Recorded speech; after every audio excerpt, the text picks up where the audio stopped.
the door. Hold door. All right, get my ears in. All right. I think when I wear this, you can probably hear me a little better. So I'm gonna wear this headset. Feels weird, but I'm gonna try to upgrade. I got a few things I want to get off my chest this morning. I had a real good discussion yesterday. I met with Desmond from the People's Perspective. Good morning, Sharon. And we got into a long conversation yesterday. Good morning, Alicia. Good morning, Harry. We kind of went through, how to collaborate, kind of like the status of things. We probably went through some topics that I won't ever put on the internet. This, oh man, and okay. And to be fair, because I talk about being truth and honesty and all that stuff, and that's important. Good morning, Roxanne. But, and I hate, of course, y'all know me. Good morning, Steve, brother Steven. I don't like to go into the racial stuff because it doesn't mean anything. Again, these master's plantation words, I don't want to use them. I think I want to get to a point where, good morning, brother William. I want to get to a point where we can talk of culture, right? Like maybe it's safer to talk about someone's actual ethnicity from a culture perspective, not this racial coloring perspective, because it means nothing. And if you don't remember where that came from, that just came from the fact that the Irish slaves kept running away. And they just needed somebody who didn't look Irish that would be easier to catch. So I'm just all for tossing out the BS and not keeping masters, and it wasn't just the plantation masters. Of course, it was the railroad too. The railroad tycoons and the robber barons coming up with these ways to color code and classify people so we're just easier to manage on the farm.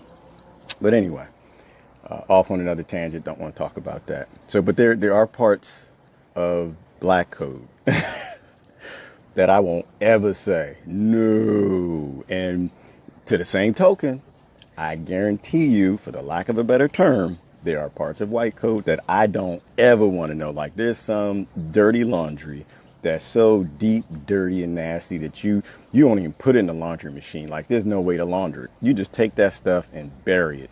Like, but so we kind of went through some of that, right? And we're just trying to figure out, man, how do we pull up? What can we do to help pull up? So I think we're going to work on a few collaboration ideas, and y'all might see me over there, and you'll see him over here. He was helping me with my software and all that good stuff. We got into some great topics about how we got here and podism, right? Like we get in these pods, and there was an article I posted months back. Somebody put it out there about media ghettos, right? Like how people live in their own little media ghettos. They watch certain news stations, they relate to certain people, and it kind of forms their narrative. And it's deep though, because they pat each other on the back. You friend them on Facebook and your different social medias, and you say something, it becomes this pat game of, oh yeah, you said that, good job, I agree, yeah, and you keep building each other up. And you build each other up so high to a point where you live in a false reality, and your head, your reality, your noggin gets so damn thick that you can't process an alternate reality. And I think that's where that fight against alt comes from, right? Like they don't want you processing that your version of narratives on this section of the plantation can be challenged, and they don't want anybody challenging it. So it was deep. And so we talked about, we have to get more of a discussion format. And I think I'm heading that way. Like I said, y'all know me. I'll work with anybody. I'll talk to anybody. I want to hear everybody's ideas. Yes, I don't want people patting my back. Like, well, okay, let's not don't go too far with that, because it can become a fight. There's a difference between making a group of backpatters and pod people and making cultivating an environment of just trolls and fighting. But there's a meeting in the middle where you have these ideas and you can talk about the ideas.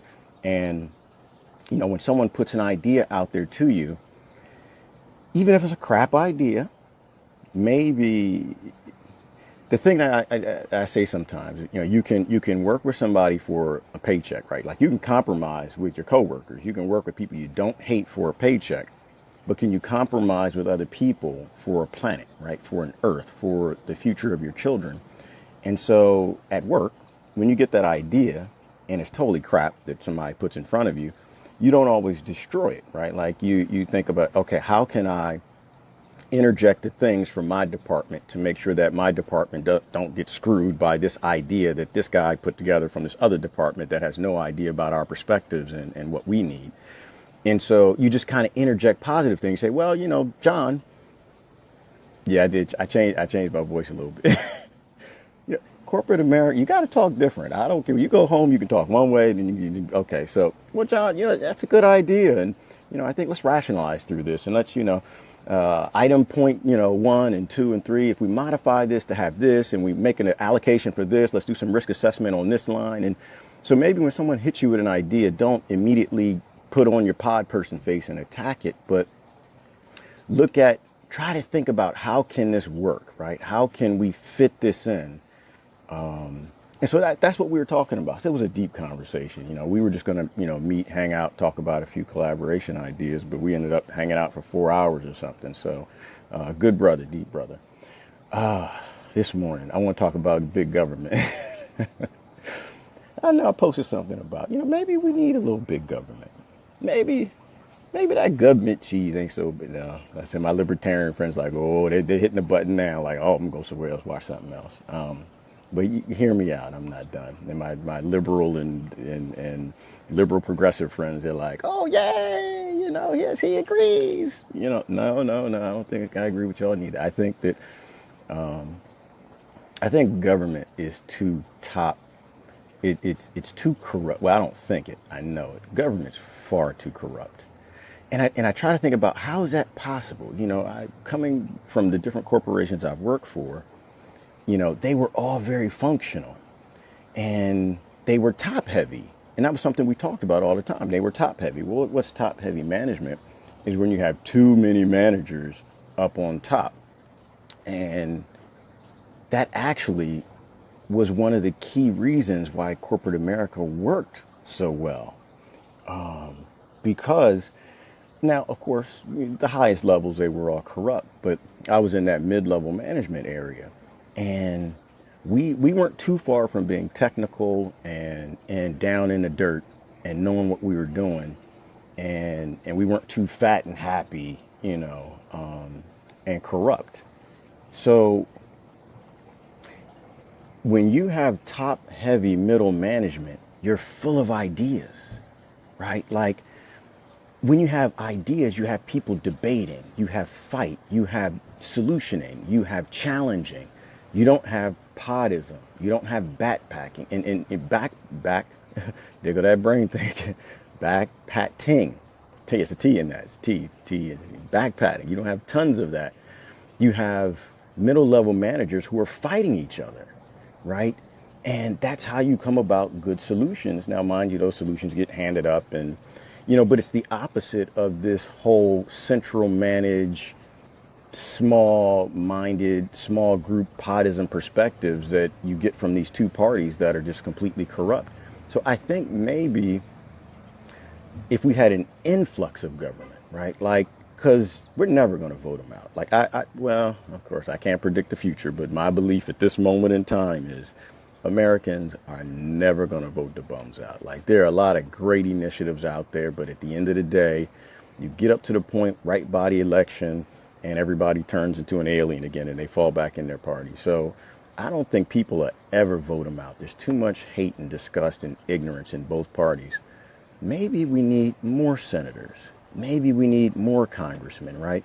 Because a bad apple can spoil a bunch. But what would happen if we injected Congress and the Senate with just tons of young, Generation Y and some Generation X, maybe some baby boomers, but just some real young fighters who aren't already in the system for 30, 40 years and just totally corrupt. And maybe we need an influx of government to flood them out. Maybe we just, like I agree with Joe Rogan. Joe said something the other day, like a month or so ago. He said, He said, I think we've gotten past this idea where one person can tell 340 million people what to do, right? Like that idea was invented by people who wore wigs and had feather pens, right? I don't think people even use pens anymore. So it's an interesting concept, and it kind of plays along with one of my favorite movies growing up was Mad Max. Love Mad Max. Tina Turner had a song in there, boy, to bring you to tears. We were some emotional kids back then, boy. We used to watch that stuff. She starts singing, "We don't need another hero." No, I'm not gonna sing. No, it's just not gonna happen. I shoot. So, but we don't need another hero. We just need to know the way home. We don't need another hero. We need to stop looking for heroes and politicians. And Debbie was saying this the other day, which is deep. I didn't have time to follow up on it, but we don't need to raise up any more politicians, any more leaders. We don't really need a bunch of leaders. What we need a bunch of moguls at this point, right? Like we need a bunch of mid-level management cats to debate and solution and to push out good ideas and to compromise. Like she said, she doesn't want to be your hero. And to be honest with you, I don't want to be your hero. I don't want to be your leader. I simply am just putting my thought out there. And so what we do need is we need more of y'all to step up. We need more of y'all to step up and give us your perspective. You know, you may not want to do a live video a couple times a week. We may want to do one once a month. You may only want to do one. But get your perspective out there, right? We'll watch it. We'll share it. We'll think about it. You might have that one perspective that makes it go, bing. Oh, I get it. I understand why people don't understand me because I've been saying it this way and it hurts this person. Okay, I get it. We need a lot of people to raise up in the ranks because I'm not convinced that our fixes are political. We need to fix on the inside, but we can't fix on the inside really because we don't even know what needs fixing. We don't know how we offend people. You know, we're still talking in ways that are normalized, that are highly offensive to other people, and we don't give a damn. And that's gotta change. And so we don't need any more big people. I think we need a lot of small people. We need small communities. We need leadership within those small communities. And I think that'll kind of bubble up. And so something I wanted to talk about also yesterday, man, I was in the depths yesterday, boy. I think some of y'all saw that. I can't believe, it took me about 24, 36 hours to talk about this, but I can't believe that we are in a place when Israel, and I don't want to go there yet. I'm not in a place where I still want to talk about that. I get so disgusted with this nonsense. I'm going to go back to the ethnic thing, right? White and black, they mean not a damn thing. And why don't I support them? Why don't I like to say it? Because Master wants me to. And I don't want to fill his narrative. And so if you go down the list of ethnicity, maybe you need to find out who you are. Maybe we need to take it to an ethnic. If you ever go to Wikipedia and you look at all the African ethnicities, all of the ethnicities throughout Europe and in the major continents of the world, the list is long and deep. Whether it's Aka, Baka, Banda, Chua, Cho, I'm going down the list. Gabaya, Congo, Kanuri, Linga, and that's not even the beginning of the list. And going from Africa and over in Europe, you know, what are you? White? It means not a damn thing. You should be offended. You should be offended when someone calls you what Master and the railroad, and then they called you. Don't be white. You know, are you Aegean? Are you Armenian? Are you Balkan, Caucasus? You know, Romanian, Sardinian, Sumerian, Celtic. I mean, there are tons and tons of just tribes with really, really rich cultures. And I think we kind of should get to a point where you get offended. Because, now, offended with love. I'm not saying offended and yelling and screaming and stuff. I'm saying offended with love because, and that's how I am now. It's crazy, but because of the way I'm forcing myself, I think, to think, when I hear black people, whether it's coming from a black face or not, I get it. I don't like it, man. I'm like, hey, oh, whoa, slow down. You know, you don't know me. don't start putting me in groups of, and I think from a white perspective, you need to get that way too. White, what does that mean? I'm Celtic. Wait, whoa, whoa, whoa, whoa. Don't call me out of my name. I think we have to break down these racial narratives. So I think that might be a way out of these little color codings that Master threw in there. And I appreciate y'all that share my message. I appreciate that. And it's not even my message. It's an anti-robber baron, anti-master, anti-railroad tycoon, anti-master message, right? Like, I think that if we could go back in history, I think that you would find out when we were hunter-gatherers, you got one tribe that, I don't know, they got lazy and fat and they just forgot love or whatever. And they just said, they became a tribe of psychopaths. And they said, why are we going to hunt and gather? Maybe we should rob and steal. Why should we go and hunt our own food when we can go kill that other tribe and take their food? And this was the beginning of our masters. Maybe they, let's just make a hut, establish a hut along a game trail where multiple tribes walk through, hunting and gathering. And when they come, we'll jump out, grab them, take their spears and take their packs and take their meat, kill them, take their women and children. And maybe that was like an evolutionary advantage. And they gathered more and they hoarded more and they became a civilization, and others established agriculture. But now you had these warring tribes. And what if that wealth got handed down into, the leader who came up with that psychopath became the king, and he got his lords, and that became the kings and the lords. And, kingdoms established throughout the medieval ages. And then they came to America, and the dawn of the robber barons and the freight tycoons and the railroad tycoons and the landowners became the plantation. What if all of that evil wealth was just handed down family to family to family to family to family, and it was all on this narrative of dividing up and conquering, those with the empathy and the love who just kind of want to hunt and gather and take care of their own. And I don't know. Think about that for a minute. I think we have to, in our pulling up, we have to think about history and how this all came about and who the real enemy is and what the real enemy wants us to do. And so, all right, Israel. So your Congress and your senators, I think it's 140 of them. They exactly, the Rothschilds, and that might end up who it is. I don't know. I just know that what they want is they want people to say black, white, Mexican. They want people to fight, and I just think that y'all shouldn't fight. So anyway, your Congress and your senators, they're trying to pass a bill now to make it illegal for you to say anything about Israel, right? Like, so I want to. Let me put this in the right package, right? Like, for a moment, throw out what you think about Israel and Palestine and just throw all that out, right? Like, in divestment. Don't even think about that. Just process the concept that the people that you elected in office received orders from a foreign government.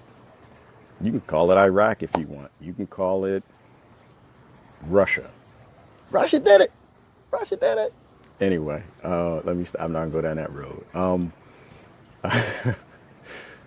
Imagine for a minute that they received orders from a foreign government that said Americans can't do something, and they decided to write a law that said, okay, so if our citizens say anything against your country and what your country wants to do, we will fine them $250,000 minimally, up to $1 million, and they'll get a minimum jail sentence of 20 years in prison. And we'll send armed men to their door to put them in slavery prison for 20 years if our citizens, who we're supposed to work for, say any damn thing against what Russia wants to do or what Israel wants to do. People, in my opinion, should be like, I think that we should be flipping out. I think we should be, I can't do the Debbie. I can't. I love her to death. Can't do the Debbie. Boy, she'll get going. She'll get you all riled up. You want to, I want to fight. I watch Debbie. I'm like, oh my God, we gotta run. And then it goes off, and it's just like, what do I do with all this energy? So, but no, I think people really should be flipping out, on social media. Shouldn't be flipping out in the street, but you should be flipping out. Now is not a time to be in the street. I'm not against protesting. We used to protest. Man, we commandeered bridges in the past in Philly. We had people scaling the Lincoln Memorial, made international. We did some stuff. So I'm not against protesting. But there's a certain point in time where you have to think, this is chess, brothers and sisters. This is not checkers. This is chess. And what they understand is violence. And I think they push these bills because they want the violence. They push these things that are just completely treasonous. Like, this is blasphemy. It is treason. It is totally traitorous. If we were back in the day, they would be tarred and feathered. And I'm saying that the nice way. I can't say it the right way, historically what we would have done, but I'll say it that way because people, they watch a thing and men in black show up at your door. And so they'd be tarred and feathered, right? Like our ancestors, they didn't take that mess. They didn't take any of it. And we are some punks and some sissies. But I really think that, and when I say they, I'm not even talking about the politicians. I'm talking about wherever all of this is coming from. They want you to be upset and they want you to be in the street. Why? Because they got prisons to put you in. And this is the whole why.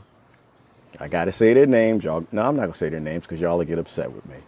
The last administration and the current administration are completely in sync. Completely. The last one built all the prisons. The one before that built up the police state. And this one going to fill the hell out of them. And so what you can't do is help them. Look at what your enemy wants you to do and do the opposite. Be smart. This is chess. This is not checkers. Be smart.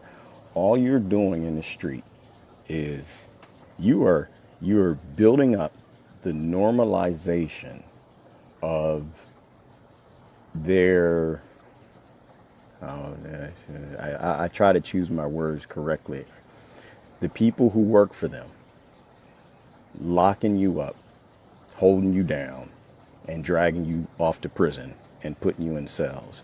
You are normalizing the mistreatment of human beings, an American citizen. You're taking our brothers and sisters, our police, because they are our brothers and sisters, and you're forcing a normalization on them of treating you like you're not even a human. We have no business being in the street, right? Why? Because we don't even know who our allies are yet. Most of us don't even know who the enemy truly is. And so there's no business to be out there. It's a crime to be out there. Corporate protesting is illegal. It's a felony. Don't go out there. And if you're a young kid, don't listen to your parents. Your parents are idiots. I'm put it right out there. These people are idiots because they'll talk all that junk on social media, but they won't go out and do a damn thing. Why? Because they know better. They're not going to prison. They understand that the police don't have a choice. Those laws are in place, and they voted for those laws. Stay your butt at home. Get on social media. Find out people who are different from you. Listen to their perspectives. Massage your perspectives to a point where you can see clearly what's happening. There'll be a time, I think, I hope there's never a time where we got to be in the street. I hope that, and I know that the ruling elite, the wealthiest upon the wealthiest, is not upper class that I'm talking about. I'm talking about the elite of the elite, the ones that play the upper class. They just want money. That's all they want. They just want their money. They don't want World War III. They don't want no kind of revolution and none of that stuff. They're ready to deal with it if it comes. They've got all the people lined up to deal with y'all, but they don't want that. They just want to keep making money. That's best case scenario. So let them make their money for the moment. Leave them alone. We can attack big business for right now. And so I want to get down to like a solution point. I don't want to rant on too long. I'm going to try to get to a place where I kind of get ran out, then maybe we'll discuss it and break it down, chop it up, and maybe have some sort of discussion type format where we can like have small chunks and 5-minute videos we could push out. But I was talking, that's what I was talking to Desmond about yesterday, is using some software that allow y'all, one of y'all or some of y'all, to jump in with like, other perspectives and discussion. So I have to work on that. But of course I lost my train of thought. But in terms of a protest, what do we do? So a couple things we can do, right? It's not in the street right now. This young brother, he's out in the streets and he was protesting. And one of his points that he put out there was, we get out there, man, we protesting big business. We bring down the man, bring down the man. And I look over and the guy has Timberlands on. He has Tommy Hilfiger. He's dressed in big business, head to toe, looking good, smelling good, smell good. Dressed big business, and you're protesting big business. And it's just like, we don't even know who the enemy is. So stop. So in terms of what you buy local, make something if you make something, sell it to your neighbor, buy something from your neighbor. We need to build up small communities. Like if you want to fight big business, you can't fund big business. Like process that. You want to fight big business, you shouldn't be working for big business, right? If you really know the problem, and I'm not saying quit your job tomorrow, I'm saying we have to work into that. But look at what the solutions are. We have to let go of building up the people that put us here, the ones who buy the politicians. But I don't think the voting amount is going to work. We have to move forward on getting serious. Like if we really want to end this, we have to get serious on that. We have to look at solutioning. I was listening to brother Cornell West this morning. Love this brother, man. Oh man, I love this guy. And I think he put a video out there a month ago. He was talking about revenge versus justice, right? Revenge versus justice. And to me, it's deep, and I love this brother. He's always going in the right direction, I think.